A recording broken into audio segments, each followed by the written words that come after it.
जय श्री राम। मैं मुकेश दुबे पुनः आप सभी के सामने उपस्थित हूँ रामायण पाठ का अयोध्या कांड का भाग 8 लेकर के। पिछले भाग में हमने सुना था कि मंत्रा कैकई को समझाती है और मंत्रा के समझाने में कैकई आ जाती है।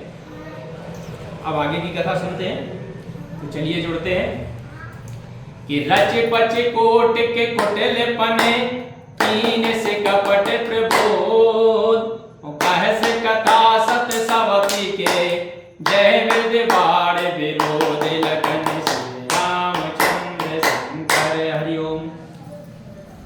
तब मंत्रा ने कितने ही कुटिलपने की बातें कहकर कैकई के हृदय में कपट का प्रबोध करा दिया।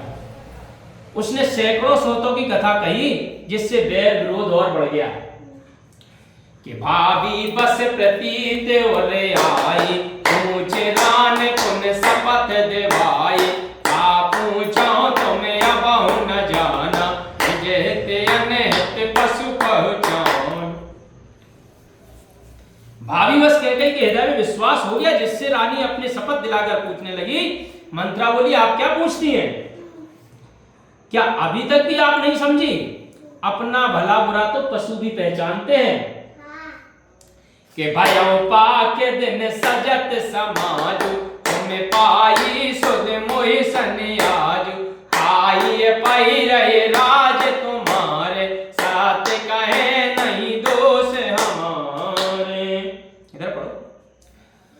15 दिनों से राम के तिलक की तैयारी हो रही और आप आज मुझसे इसकी खबर पा रही हैं। मैं आपके राज्य में खाती पहनती हूँ, इससे मुझे सच कहने में कुछ दोष नहीं है कि जो असात कछु कहावे बनाई तो विद देई हमें सजाई मामहि तिलक काल जो भयो तुम्हें कहूँ विपत बीज विद भयो। यदि मैं कुछ असत्य बनाकर कहूंगी तो भगवान इसका दंड मुझे देगा।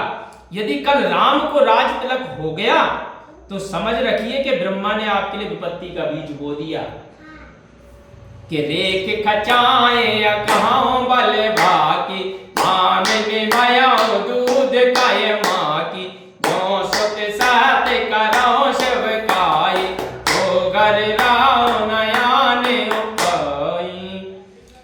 अब मैं रेखा खींच कर कहती हूं कि हे वामिनी, अब आप दूध की मक्खी की तरह हो जाओगी। यदि पुत्र सहित सेवा करोगी तो घर में रह सकोगी, अन्यथा नहीं। कि कद्रू बिन तह दीन दुख तुम्हें कौशला देव भरत बन निग्रह से है लखन राम के देव लखन श्री रामचंद्र शंकर हरिओम। जैसे कद्रू ने बिनता को दुख दिया था वैसे ही कौशल्या भी तुम्हें दुख देगी। भरत जी जेल खाने में रहेंगे और लक्ष्मण राम के मंत्री होंगे। कि कह सोता सुनत कटो बानी कह न सकाए कछु सहन सुखानी अन पसे वो कद लीज में कापी ओ बेरी दसन जीव तब चाऊंगी। कैकई कटुबाणी सुनते ही डर कर सूख गई, कुछ कह ना सकी, शरीर में पसीना हो आया और केले की तरह कांपने लगी।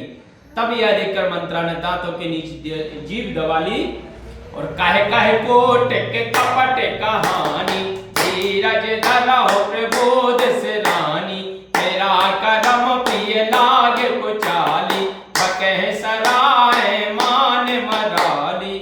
तब मंत्रा ने करोड़ों कपट की कहानियां कहकर रानी को समझाया कि धीरज धरिए।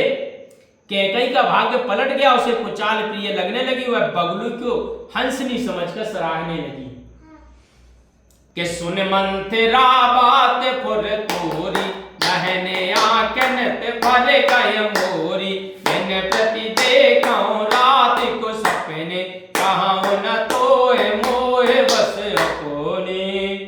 कैकई बोली, हे मंत्रा, तेरी बात सच है। मेरी दाहिनी आंख नित्य भड़कती है। मैं प्रतिदिन रात में बुरे स्वप्न देखती हूँ किंतु अपने अज्ञानवश तुझसे कहती नहीं हूँ। कि काहे करो सकी सूद स्वभाव दाहिन बाम न जानो काऊ। हे सखी, मैं क्या कहूं? मेरा तो सीधा स्वभाव है, मैं दाया बाया कुछ नहीं जानती। कि अपने चलते न आज लगो आने वाले काहो के टीन, और कहे आगे ये कहे बार मोहे दे दो साधो के दीन लखन श्री रामचंद्र शंकर हरिओम। मैंने तो अपने अधिकार भर में किसी की बुराई नहीं की, ना जाने किस पाप के कारण देव ने मुझे सहसा एक साथ ही ऐसा दुख दिया है। बोलो सियावर रामचंद्र की जय।